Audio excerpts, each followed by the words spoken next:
성경 에베소서 5장 21절 한 절만 같이 보시겠습니다.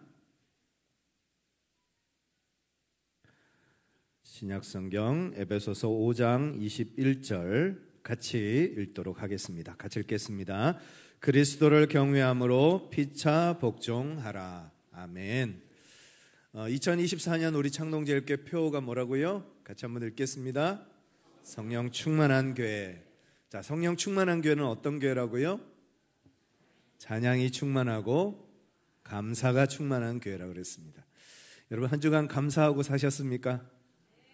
네, 찬양하고 사셨습니까? 네, 감사하지 않으신 분들은 생각하지 않은 겁니다. 뭘 생각하지 않았느냐? 감사할 거리가 없을까?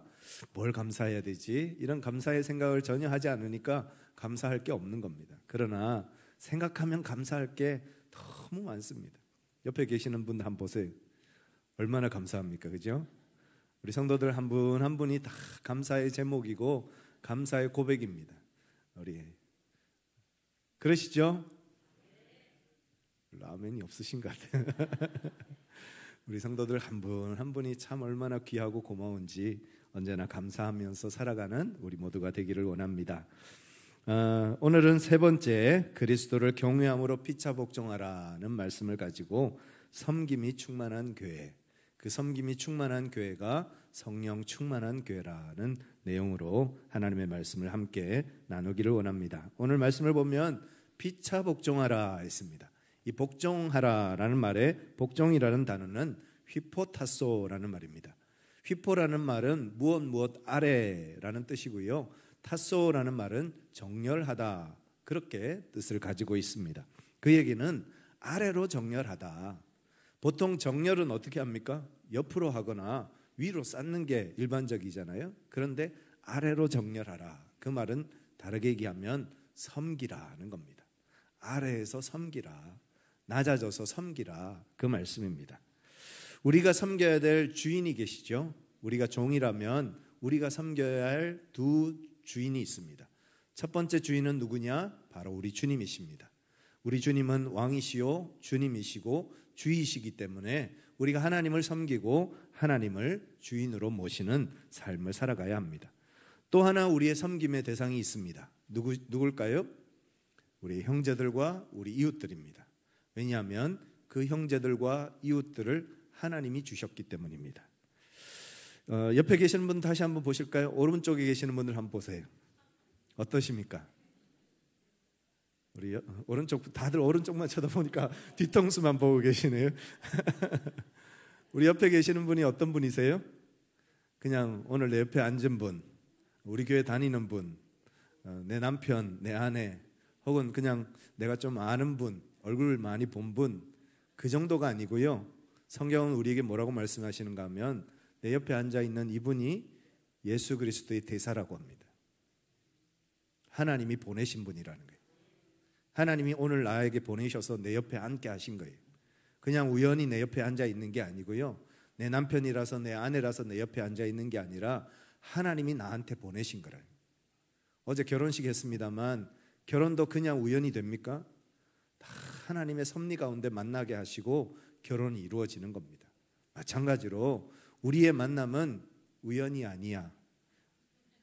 그죠? 우리의 만남은 우연이 아니라는 거예요. 우리가 이렇게 만나서 함께 신앙 공동체를 이루고 함께 예배를 드리고 교회 안에서 함께 신앙생활 하는 것은 우연이 아니라 하나님께서 옆에 계신 분들을 보내신 겁니다. 옆에 계신 분에게 이렇게 고백하실까요? 제가 주님처럼 잘 섬기겠습니다.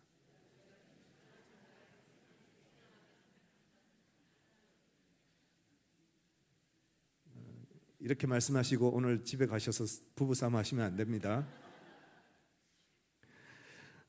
우리 그리스도인들은 섬김의 삶을 살아야 합니다. 성령 충만한 사람들은 섬김의 사람들입니다. 그럼 왜 우리가 섬기는 삶을 살아야 되는가? 그 이유를 몇 가지를 한번 살펴보겠습니다. 첫 번째로 우리가 예수님에게 먼저 섬김을 받았기 때문입니다. 마태복음 20장 28절 같이 한번 읽겠습니다. 인자가 온 것은 섬김을 받으려 함이 아니라 도리어 섬기려 하고 자기 목숨을 많은 사람의 대속물로 주려 함이니라. 예수님은 이 땅에 섬기러 오셨습니다. 그리고 우리를 섬겨주셨습니다. 어떻게 해요? 자신을 대속제물로 내어주셨습니다. 우리를 위해서 십자가에서 피 흘려 죽으셨습니다. 자기 목숨을 내어주시기까지 예수님은 우리를 섬기셨습니다. 그렇게 우리를 섬겨주신 그 예수님이 이런 말씀을 하셨습니다. 요한복음 13장 14절입니다. 같이 읽겠습니다. 내가 주와 또는 선생이 되어 너희 발을 씻었으니 너희도 서로 발을 씻어주는 것이 옳으니라. 예수님께서 우리를 섬겨주신 것처럼 우리도 서로 섬기는 것이 옳다, 마땅하다라고 말씀하셨습니다. 주님께서 우리에게 원하시는 것입니다. 다시 이번에는 반대쪽에 분을 향해서 이렇게 선포하겠습니다. 제가 주님처럼 잘 섬기겠습니다.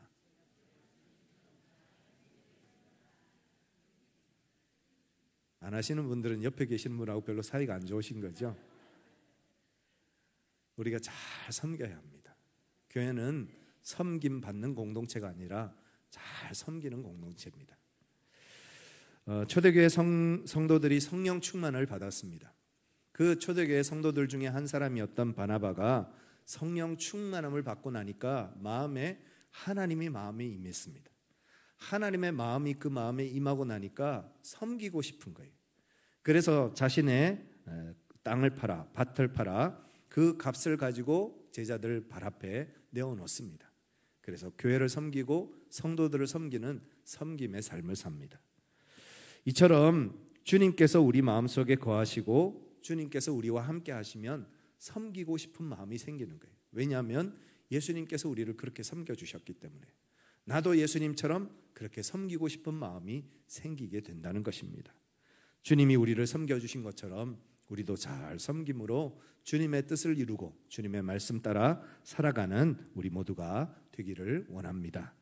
두 번째로 우리가 섬기는 삶을 살아야 하는 이유는 섬김을 통해 우리가 영적 성장과 지혜를 얻기 때문입니다.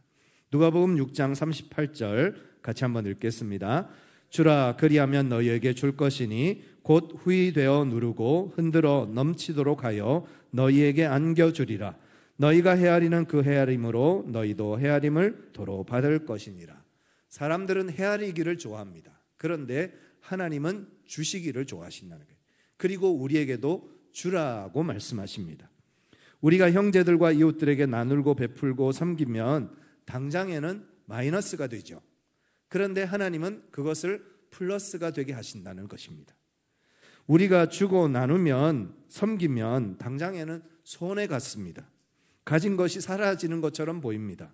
그러나 하나님은 결코 공짜가 없으십니다. 우리가 기쁨으로 나누고 섬기면 하나님은 더 좋은 것으로 더 귀한 것으로 채워주시는데 하나님의 채우심의 방법이 뭐라고요? 후이 되어 누르고 흔들어 넘치도록 채우신다는 거예요. 이게 하나님의 공급하심의 방법입니다. 우리가 주님의 명령을 따라 나누고 섬기면 하나님은 후이 되어 누르고 흔들어 넘치도록 채워주신다고 약속하고 계십니다. 그 약속이 경험되어지는 우리 모든 성도님들 되시기를 간절히 축복합니다. 열왕기상 17장에 보면 엘리야가 사르밧 과부를 찾아갑니다. 그런데 이 사르밧 과부가 이제 곡식 가루 한 움큼과 기름 조금을 가지고 아들과 함께 떡을 만들어 먹고 그것 먹고 이제 아들과 함께 죽을 생각을 하고 이제 나뭇가지를 줍고 있었습니다. 그런 그 여인에게 이 엘리야가 하는 말이 작은 떡 하나를 만들어 가지고 와라는 겁니다. 여러분 벼룩에 간을 빼먹어도 그래도 한도가 있지. 어떻게 이제 지금 마지막 떡을 만들어서 아들과 함께 먹고 죽을 생각을 하는 이 과부에게 떡 만들어 오라는 소리를 할 수 있습니까? 그런데 참 더 기적적인 것은 이 사르밧 과부가 그 엘리야의 말을 듣고 그 마지막 남은 떡을 가지고 엘리야에게 바칩니다. 그랬더니 무슨 일이 일어났습니까? 통에 가루가 떨어지지 아니하고 병에 기름이 마르지 않는 역사가 일어났다는 거예요. 이게 하나님의 일하심의 역사입니다. 우리는 믿음으로 순종하여서 주님 앞에 헌신하고 섬김으로 내어드리니까 하나님께서 공급하시고 하나님의 방법으로 채우셔서 마르지 않는 은혜를 우리에게 허락하여 주신다는 것입니다. 우리는 덧셈 뺄셈을 합니다. 그래서 뺄셈을 하면 손해를 본다고 생각합니다. 그런데 우리 하나님은 어떤 방식으로 일하시느냐? 곱셈과 나눗셈으로 일하십니다. 우리가 나누어 주면 하나님은 곱해 주시겠다는 거예요. 채우고 흔들어 넘치도록 더해 주시는 분이 우리 하나님이시라는 거예요. 우리가 주님의 말씀에 순종하여서 나누고 섬기고 베푸는 삶을 살면 하나님은 곱셈으로 더해 주신다는 거예요. 그게 하나님의 일하심의 역사입니다. 저와 여러분들이 그런 하나님의 공급하심, 하나님의 채워주심을 경험하는 은혜의 삶, 축복된 삶을 살아갈 수 있기를 간절히 바랍니다. 세 번째로 우리가 왜 섬겨야 하는가? 나 자신의 신앙을 더욱 성장시키고 성숙시키기 때문입니다. 에베소서 4장 15절 16절 같이 한번 읽겠습니다. 오직 사랑 안에서 참된 것을 하여 범사에 그에게까지 자랄지라. 그는 머리니 곧 그리스도라. 그에게서 온몸이 각 마디를 통하여 도움을 받음으로 연결되고 결합되어 각 지체 분량대로 역사하여 그 몸을 자라게 하며 사랑 안에서 스스로 세우느니라. 여러분, 우리나라 국가 경제가 어려워지면 아무 상관없이 나는 잘 먹고 잘 살 수 있겠죠? 아니죠. 우리는 국가라는 공동체 안에서 묶여 있습니다. 그렇기 때문에 국가가 어려워지면 우리도 어려워지는 겁니다. 우리나라에 속한 많은 국민들이 어려움을 겪고 힘든 일들을 겪게 되면 결국 우리도 그 고통과 어려움을 함께 나눌 수밖에 없는 것입니다. 왜냐하면 국가 공동체 안에 한 몸이기 때문에 그렇습니다. 마찬가지로 영적인 공동체 안에 속한 우리 성도들은 영적으로 한 몸입니다. 주님 안에서 우리는 하나 되어졌습니다. 그렇기 때문에 옆에 있는 지체가 어려움을 당하고 옆에 있는 지체가 눈물을 흘리고 옆에 있는 지체가 고통을 당하는 것이 나하고는 아무 상관없는 것이 아니라는 거죠. 그 지체의 눈물과 고통과 아픔이 결국은 나의 눈물과 고통과 아픔이 된다는 겁니다. 지금 당장은 내가 어려움을 당하지 않고 내가 힘든 것이 없고 고난이 없다고 해서 그 이웃의 그 형제의 고통을 우리가 외면하고 무시하면 결국은 그 고통과 아픔이 결국 우리의 것이 되고 만다는 겁니다. 우리는 주님 안에서 한 몸입니다. 형제가 잘 되는 것이 내가 잘 되는 것이고 형제가 복 받는 것이 내가 복 받는 것이고 우리가 복을 받고 잘 되는 것이 또 우리의 형제들의 복이 되고 은혜가 되는 것입니다. 우리가 형제를 섬기는 것은 결국 나 자신을 섬기는 겁니다. 그리고 형제를 섬김을 통해서 내 신앙이 자라고 내 믿음이 자라고 내가 더 성숙하고 성장된 사람으로 자라가게 되는 것입니다. 지난 연말 우리 교회 아동부 부장님이 저를 찾아오셨습니다. 뭔가 이만큼 이렇게 들고 오셔가지고 저한테 이렇게 덜썩 이렇게 집어주시길래 이게 뭡니까 하고 물었습니다. 그랬더니 하시는 얘기가 작년 한 해 우리 아동부 아이들이 달란트 잔치를 했습니다. 그런데 달란트 잔치 할 때마다 우리 다 그냥 내 것 가지지 말고 그 중에 10분의 1을 떼어서 하나님 앞에 드리자. 그렇게 이제 얘기를 했던 것 같습니다. 그래서 아이들이 달란트 잔치 열심히 달란트 모았는데 이제 선물도 있고 상품도 있고 막 잔뜩 막 자기들이 원하는 게 쌓여 있지 않았겠습니까? 그런데 그 중에 10분의 1을 자기 걸 떼가지고 하나님 앞에 드리고 그리고 나머지 10분의 9를 가지고 달란트 잔치를 했다는 거예요. 그 얘기를 듣는데 얼마나 감사한지. 아이들이 더 많이 가지고 싶고 더 욕심내고 그런 게 아이들 마음 아닙니까? 그런데 믿음으로 아이들이 양육되고 자라니까 나누고 싶은 마음이 생기는 거예요. 그래서 이제 저한테 가지고 오셨는데 48,000원이라고 적혀 있습니다. 액수가 크든 적든 하나님 앞에 드리고 또 귀한 일에 써달라고 그렇게 내어드리는 그 마음이 얼마나 귀하고 아름답습니까? 그래서 아직도 제 목양실에 있습니다. 아무데나 흘려보내고 싶지가 않아서 꼭 필요한 곳에 정말 하나님이 기뻐하시는 곳에 보내드리고 싶은 마음이 있어서 주님의 음성이 들릴 때까지 주님이 보여주실 때까지 지금 기다리고 있습니다. 좋은 곳에 전달될 수 있도록 여러분도 함께 기도해 주시면 감사하겠습니다. 네 번째로 우리가 섬기는 삶을 살아야 하는 것은 섬기는 사람이 리더가 되기 때문입니다. 마태복음 20장 26절 27절 같이 한번 읽겠습니다. 너희 중에 누구든지 크고자 하는 자는 너희를 섬기는 자가 되고 너희 중에 누구든지 으뜸이 되고자 하는 자는 너희의 종이 되어야 하리라. 세상에서는 섬김을 받는 자가 높은 자고 섬김을 받는 사람이 큰 사람입니다. 그러나 하나님 나라는 전혀 다릅니다. 하나님 나라는 섬기는 사람이 큰 사람이고 섬기는 사람이 으뜸이다 했습니다. 다르게 말하면 하나님은 섬기는 사람을 들어 쓰신다는 겁니다. 하나님의 공동체, 하나님의 나라에서는 섬김 받는 사람을 쓰시는 것이 아니라 섬기는 사람을 하나님이 쓰신다는 것입니다. 야곱의 아들 요셉이 어렸을 때는 아버지가 입혀준 채색 옷을 입고 으뜸이 되고 싶었던 것 같습니다. 아버지의 편애를 받고 그렇게 자라면서 기고만장해서 꿈을 꿀 때마다 자랑을 합니다. 한 번은 형들의 볕단이 자기 볕단에 절을 하는 것을 보고 그걸 형들에게 자랑합니다. 여러분, 형들 입장에서 그 얘기를 들으면 기분이 좋을까요? 나쁠까요? 또 하루는 하늘의 해와 달과 별이 자신에게 절하더라. 그 이야기를 부모님 앞에 또 형제들한테 합니다. 그러니 형제들이 가만히 있을 수가 없는 거죠. 그래서 결국 형들의 시기를 받아 보디발 장군 집에 팔려갑니다. 그 보디발 장군 집에서 종살이를 하면서 아마 요셉이 회개하는 시간을 많이 가졌던 것 같습니다. 자기가 잘못 살았구나, 내가 높아지려고 교만했구나 깨달았겠죠. 그래서 그날부터 결단하기를 겸손한 마음을 가지고 섬기는 삶을 살기로 작정합니다. 그래서 보디발 장군 집에서 열심히 섬깁니다. 그랬더니 나중에 어떻게 합니까? 집안의 모든 열쇠를 다 요셉에게 맡기고 네가 알아서 다 해라 하고 맡깁니다. 섬겼더니 으뜸이 되게 하시더라고요. 섬겼더니 높아지게 하시더라고요. 또 보디발의 아내의 누명을 쓰고 그래서 억울하게 감옥에 갇혔습니다. 그 감옥에서도 어떻게 합니까? 열심히 낮아짐으로 섬깁니다. 감옥에서 섬겨봤자 얼마나 섬기겠습니까? 그런데 얼마나 잘 섬겼으면 그것이 감동이 되어서 감옥을 지키는 간수들이 감옥의 모든 대소사를 요셉에게 다 맡깁니다. 섬겼더니 높아지는 거예요. 섬겼더니 최고가 되게 하시는 거예요. 그게 하나님의 일하심의 방법이더라는 겁니다. 세상 속에서 리더는 섬김을 받는 사람입니다. 그러나 하나님 나라 리더는 섬기는 사람입니다. 하나님은 섬기는 사람을 지금도 찾고 계십니다. 저와 여러분들이 섬기는 사람 되어져서 하나님께 쓰임받는 영광을 누리는 하나님의 거룩한 백성들 다 되시기를 간절히 축복합니다. 다섯 번째로 우리가 왜 섬겨야 하느냐? 섬기는 삶을 살 때 기도하는 것마다 응답되기 때문입니다. 섬겨야 응답이 있습니다.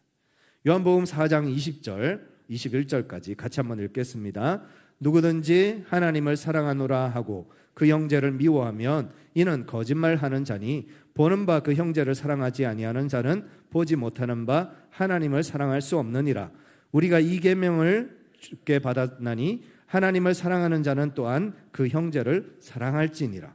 형제를 사랑하라는 거예요. 눈에 보이는 형제도 사랑하지 못하면서 눈에 보이지 않는 하나님이 사랑한다고 말하는 것은 뭐라고요? 거짓말이라는 거예요. 눈에 보이는 형제도 못 사랑하면서 무슨 하나님 사랑하느냐? 거짓말하지 말라는 거예요. 우리가 눈에 보이는 형제들을 잘 사랑하는 것이 하나님이 원하시는 것이라는 겁니다. 그런데 그 형제들 사랑하면 어떤 일들이 일어나는가를 우리에게 또 말씀합니다. 요한일서 4장 16절 같이 한번 읽겠습니다. 하나님이 우리를 사랑하시는 사랑을 우리가 알고 믿었나니 하나님은 사랑이시라. 사랑 안에 거하는 자는 하나님 안에 거하고 하나님도 그의 안에 거하시느니라. 우리가 눈에 보이는 형제를 사랑하죠? 그러면 그 형제를 사랑하는 것이 하나님을 사랑하는 것과 같다라고 말씀하십니다. 그리고 하나님을 사랑하는 자들에게 하나님께서 어떻게 하신다고요? 그 사랑이신 하나님이 우리 안에 들어오신다는 거예요. 그래서 우리와 함께 하신다는 거예요. 우리가 형제를 섬기는 것이 하나님이 우리 안에 들어오시는 일이 된다는 거예요. 그런데 하나님이 우리 안에 들어오시면 어떤 일이 일어나느냐? 요한복음 15장 7절입니다. 같이 읽겠습니다. 너희가 내 안에 거하고 내 말이 너희 안에 거하면 무엇이든지 원하는 대로 구하라. 그리하면 이루리라. 주님께서 사랑으로 내 안에 거하시면, 내가 주님 안에 거하고 주님이 내 안에 거하면 무엇이든지 원하는 대로 구하라. 그리하면 이루리라 말씀하신 겁니다. 약속하신 겁니다. 왜 기도 응답이 없는 것 같습니까? 왜 기도 응답을 하지 않는 것 같아요? 우리가 주님 안에 거하지 않기 때문에, 주님께서 우리 안에 거하지 않으니까 기도 응답이 없는 것처럼 느껴지고 기도 응답 받지 못하는 삶을 사는 겁니다. 우리가 주님 안에 거하고 주님이 내 안에 거하시면 우리가 무엇이든지 원하는 대로 구하라. 그리하면 이루리라 약속하셨습니다. 그 약속의 말씀이 우리의 삶 속에 이루어지는 것입니다. 여러분 기도 응답 받기를 원하십니까? 그러면 주님 안에 거하세요. 주님을 사랑하세요. 주님 사랑하기를 원하십니까? 눈에 보이는 형제들을 먼저 사랑하세요. 그렇게 눈에 보이는 형제들을 먼저 사랑하고 섬길 때 주님께서 우리 안에 들어오셔서 우리 안에 머무시고 우리가 기도하는 것마다, 우리가 간구하는 것마다 다 이루게 하시는 역사를 허락해 주십니다. 여섯 번째, 우리가 왜 섬기는 삶을 살아야 하느냐? 부흥하는 교회가 되기 위해서입니다. 교회가 부흥하고 성장하는 것은 하나님의 뜻입니다. 아멘이시죠? 네, 하나님은 지금도 교회를 통해서 일하시고 역사하십니다. 아무리 둘러봐도 교회 외에는 희망이 없습니다. 정치하는 사람들에게 희망이 있습니까? 요즘 계속해서 끊임없이 테러가 일어나고 참 이 나라가 어떻게 될지 참 두렵고 걱정스럽습니다. 경제인들에게 희망이 있을까요? 이 사회의 문화에 희망이 있을까요? 어디에도 희망이 없어요. 그러나 오직 유일한 희망은 주님의 몸된 교회인 줄 믿습니다. 세상을 바꾸고 세상을 변화시키고 우리 다음 세대를 변화시키고 정말 똑바로 정신을 차리고 살아갈 수 있게 하는 것은 교회가 진리 안에 서서 우리 다음 세대들, 우리 믿음의 세대들을 잘 가르칠 때 이 나라, 이 민족에게 희망이 있는 줄 믿습니다. 교회가 부흥하고 성장하는 것이 하나님의 뜻이라는 겁니다. 그런데 문제는 어떤 교회는 쇠락하고 무너져가고 어떤 교회는 오히려 더 부흥하고 성장하는 교회가 있더라는 겁니다. 모든 교회가 다 어렵다, 힘들다, 정말 교회가 사라져간다, 불행하고 불운한 이야기를 계속해서 벌써 20년 가까이 하고 있습니다. 대한민국 교회가 어떻게 될지 모르겠다, 유럽 교회를 따라간다, 그런 이야기를 오늘 오후에 함께 나누려고 합니다. 우리에게 희망이 없는 것처럼 이야기하는 사람들이 너무 많습니다. 절망뿐인 것처럼 이야기하는 그런 시대를 우리가 살고 있습니다. 그런데 여러분, 그런 시대 속에서도 여전히 부흥하고 성장하는 교회가 있다는 겁니다. 다 안 된다고 하는데, 다 교회가 무너져 간다고 하는데, 그럼에도 불구하고 교회를 지켜가고 교회가 건강하게 세워져 가고 건강하게 부흥하는 교회들이 아직도 있더라는 거예요. 어떻게 그런 일들이 일어날 수 있느냐는 겁니다. 왜 다 무너져 가는데 어떤 교회는 오히려 더 부흥하는 역사가 일어나느냐는 거죠. 그 비결이 뭐냐는 겁니다. 로마서 1장 15절 우리 같이 한번 읽겠습니다. 그러므로 나는 할 수 있는 대로 로마에 있는 너희에게도 복음 전하기를 원하노라. 사도 바울이 로마서에 기록한 내용입니다. 로마에 있는 너희들, 다시 말해서 로마 교회에게 편지를 보내면서 로마에 있는 너희에게도 복음 전하기를 원하노라 했습니다. 아니, 교회에다가 복음을 왜 전합니까? 교인들은 복음을 이미 듣고 예수님을 믿는 사람들 아닙니까?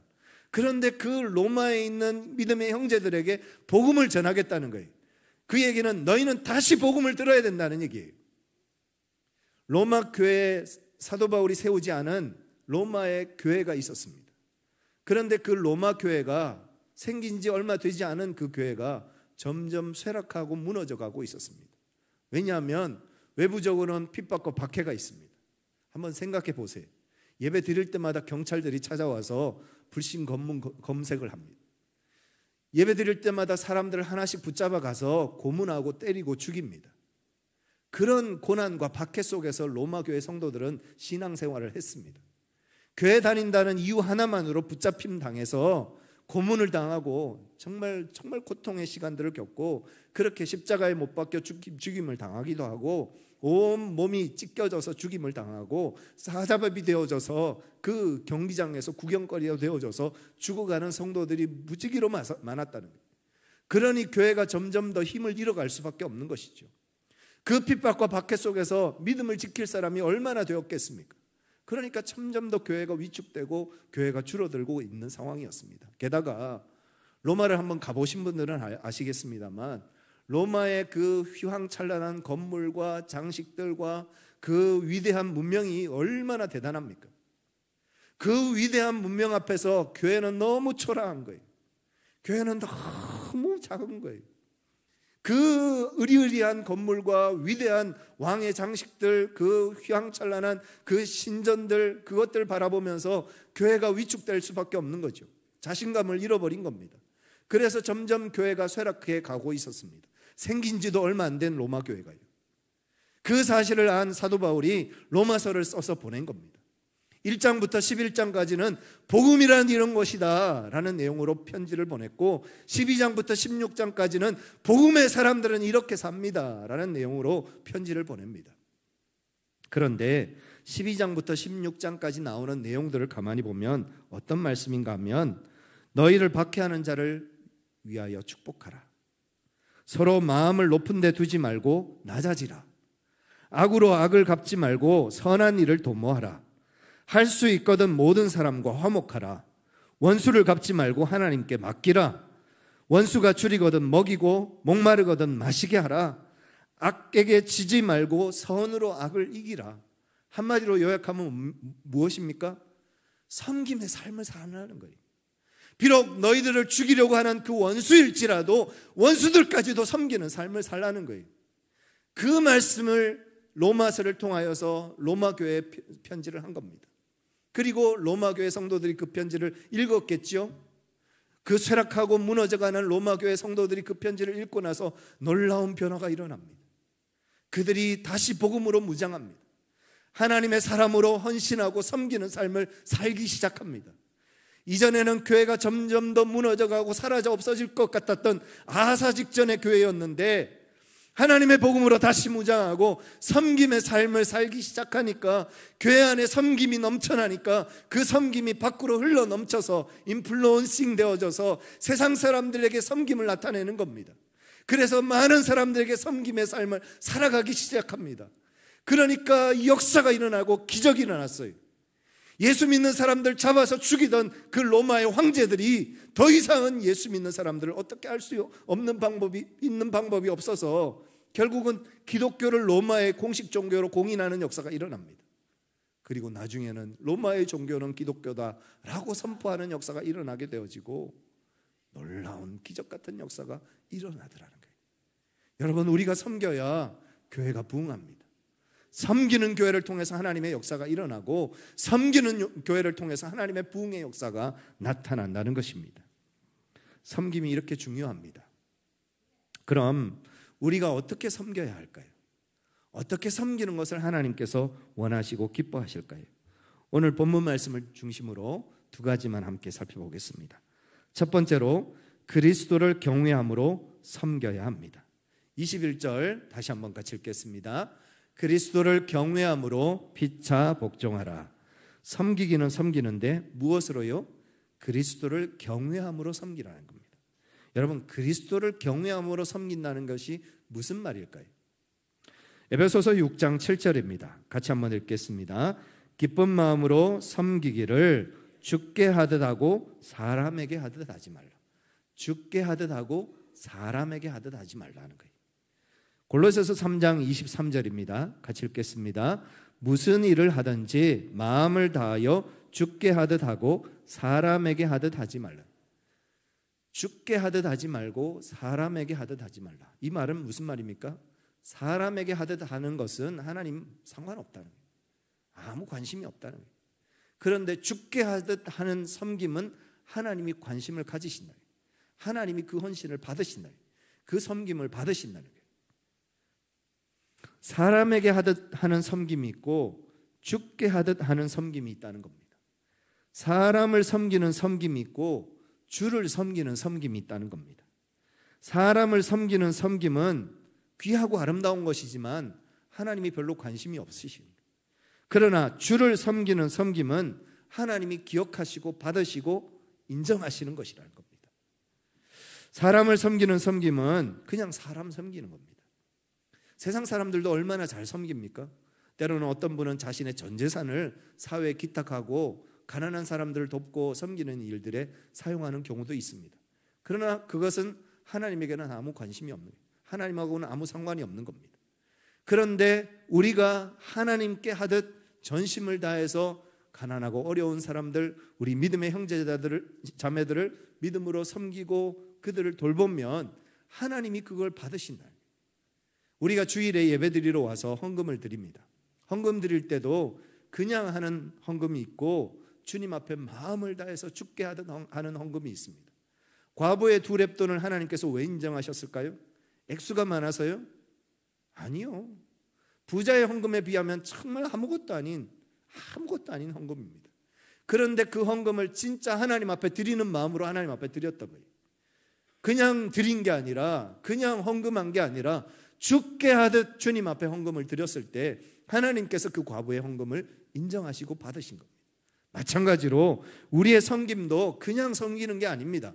그냥 불쌍해서 마음 아파서 섬기는 것은 그냥 섬기는 것으로 끝나고 맙니다. 그러나 그 불쌍한 사람에게 하다못해 1,000원짜리 하나를 나눠 주어도 주님께 하는 마음으로 하면 주님이 그것을 받으시겠다는 거예요. 주님께 영광이 된다는 거예요. 주님이 인정하시는 섬김으로 하나님께서 받아가시겠다는 거예요. 그렇게 주님께 섬기는 삶을, 주께 섬기듯 하는 삶을 사는 것을 하나님께서 우리에게 원하신다는 겁니다. 저와 여러분들이 주님 섬기듯 섬길 수 있기를 간절히 원합니다. 아까 우리가 2번이나 인사를 했습니다. 왜냐? 우리 성도들 한 사람 한 사람이 그냥 교회 오는 사람, 교회 다니는 사람이 아니라는 거예요. 여러분, 옆에 있는 분들 한 분 한 분이 주님이 보내신 분이에요. 주님의 사람이에요. 주님을 섬기듯이 우리 성도들을 섬겨야 한다는 거예요. 성도들이 걸어 들어오실 때, 예배당에 들어오실 때 아유, 또 저분 또 오셨네, 그게 아니고요, 주님이 오셨네 하는 마음으로 우리가 성도들을 섬겨야 한다. 교회 오는 아이들 하나하나도 그냥 꽃맹이 하나 왔네, 이게 아니고요, 아이들 하나하나도 정말 주님이 오셨네, 그 마음으로 우리가 아이들을 환영하고 맞이하고 그들을 섬긴다면 우리 교회가 어떻게 부흥하지 않을 수 있고 생명이 넘치는 교회가 되지 않을 수 있겠습니까? 우리 성도들 하나하나를 정말 주님 대하듯이 그렇게 섬길 수 있는 우리 모두가 되기를 간절히 소망합니다. 2번째로 우리가 어떻게 섬겨야 하느냐? 피차 섬겨야 합니다. 21절 다시 한번 읽겠습니다. 그리스도를 경외함으로 피차 복종하라. 피차 복종하라 했습니다. 섬기는 사람은 계속 섬기기만 하고 섬김을 받는 사람은 계속 섬김만 받으면 건강을 잃어버립니다. 여러분, 음식을 계속 먹기만 하면 어떻게 됩니까? 결국 과식이 되고 소화불량이 생깁니다. 마찬가지로 교회에서도 또 세상 가운데서도 섬김만 받기만 하면 영적인 소화불량에 걸립니다. 트름을 하니 꼭 트름만 하면서 불평만 하는 거예요. 왜 이거밖에 안 섬겨줘? 왜 이렇게밖에 나를 인정해 주지 않아? 왜 나를 이렇게 잘 섬겨주지 않아? 하고 불평하는 거예요. 원망하는 거예요. 그러나 섬김을 받은 사람은 주님께서 우리를 섬겨주셨던 것처럼 우리도 섬겨야 합니다. 섬겨야 건강해지는 거예요. 또 섬기는 사람들은 섬기기만 하면 안 되는 거예요. 계속해서 나눠주고 계속해서 베풀어주면 나중에는 어떻게 됩니까? 내 에너지가 다 소진되고 나중에는 탈진되어서 아무것도 못하는 거예요. 섬김을 받는 사람은, 섬기는 사람은 또 섬김을 받아야 합니다. 섬김을 받고 또 섬김을 하고 그렇게 영적인 선순환이 이루어져야 우리가 건강해지고 교회가 건강해지고 이 건강한 교회가 건강한 사회를 만드는 것입니다. 우리 모두가 잘 섬길 수 있기를 간절히 원합니다. 여러분, 섬기기를 원하시는 분들은 오늘 오후 예배 꼭 오시기를 바랍니다. 오후 예배 오셔서 재직으로서 내가 우리 교회를 어떻게 섬겨야 할지, 또 재직으로서의 사명을 어떻게 잘 감당해야 될지, 재직이 아니시더라도 그렇게 교회를 어떻게 섬길 수 있는지 함께 기도하고 함께 고민하고 함께 나눔의 시간들을 가지려고 합니다. 오늘 오후 예배 다들 꼭 뵐 수 있기를 기대합니다. 일본이 낳은 세계적인 스승 가가와 도요이코 목사님이 계십니다. 일본의 명문 메이지 학원과 고베 신학교를 졸업하고 미국 프린스턴에서 유학을 하신 신학과 생물학을 전공하신 수재 중에 수재였습니다. 그런데 어느 날 목에 피가 나서 병원에 갔더니 당신은 폐결핵 말기 환자입니다. 이제 죽을 준비를 하세요 라고 의사가 사형 선고를 했습니다. 그래서 친지들에게, 가족들에게 고별 인사를 하고 이렇게 병들어서 그냥 병을 들어서 그냥 앓다가 죽느니 그냥 남자답게 죽어야 되겠다 해서 자살을 시도를 합니다. 그런데 밤새 죽으려고 애를 쓰는데 잘 안 되는 거예요. 그래서 이제 낮이 밝았습니다. 그리고는 이제 세간살이 몇 개를 챙겨가지고 빈민굴로 들어갑니다. 그 빈민굴 들어가서 그냥 자살은 못하겠고 그냥 거기서 병들어서 죽어야 되겠다 하고 빈민굴로 들어갔습니다. 그 빈민굴 들어가서 가만히 생각하는데 그런 생각이 드는 거예요. 예수님이 내 처지라면 어떻게 하셨을까? 예수님이 내 형편이라면 어떻게 하셨을까? 그 생각을 하는데 그런 생각이 듭니다. 예수님이라면 나처럼 이렇게 병이 들었더라도 죽을 날 기다리지는 않을 것 같아. 예수님이라면 나처럼 이렇게 병이 들었더라도 자살할 생각은 하지 않으셨을 것 같아. 그러면 예수님은 어떻게 사셨을까? 그럼에도 불구하고 예수님은 섬김의 삶을 사셨을 것 같아요. 그래서 그날부터 그 빈민굴에 가난한 이웃들을 섬기기 시작합니다. 병자들을 섬기고 정말 어려운 가운데 있는 사람들을 섬기기 시작합니다. 하루는 나병에 걸린 환자가 하나 찾아왔습니다.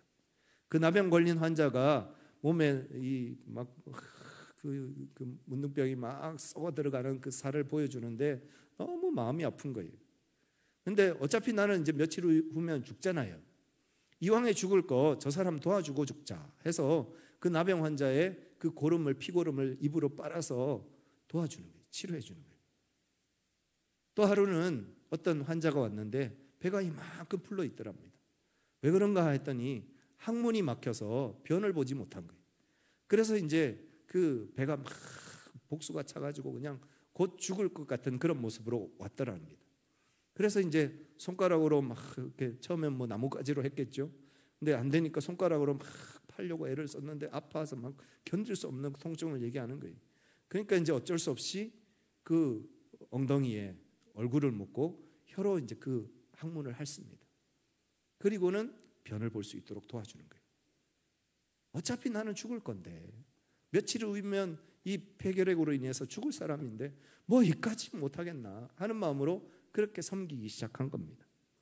그렇게 평생 빗자루와 걸레를 들고 한 사람 한 사람 섬기면서 시간을 보내는데 이분이 몇 살에 돌아가신 줄 아세요? 71살에 돌아가셨습니다. 내일 당장 죽을 겁니다 하는 의사의 사형 선고를 받은 분이 그렇게 섬기고 또 섬기고 섬김의 삶을 사니까 하나님께서 그의 생명을 연장해 주셔서 71살에 하나님 앞에 부름받는 은혜를 얻게 하셨더라는 겁니다. 섬기는 삶이 답입니다. 저와 여러분들이 잘 섬길 수 있기를 원합니다. 섬기는 사람이 성령 충만한 사람입니다. 우리 같이 한번 기도하시겠습니다. 하나님, 나의 삶을 통하여서 나의 인생을 통하여서 잘 섬기는 삶이 되게 하여 주시옵소서. 예수님께서 그 몸을 버리시면서까지 그 생명을 버리시면서까지 나를 사랑해 주신 것처럼 나 또한 주님의 명령을 따라 섬기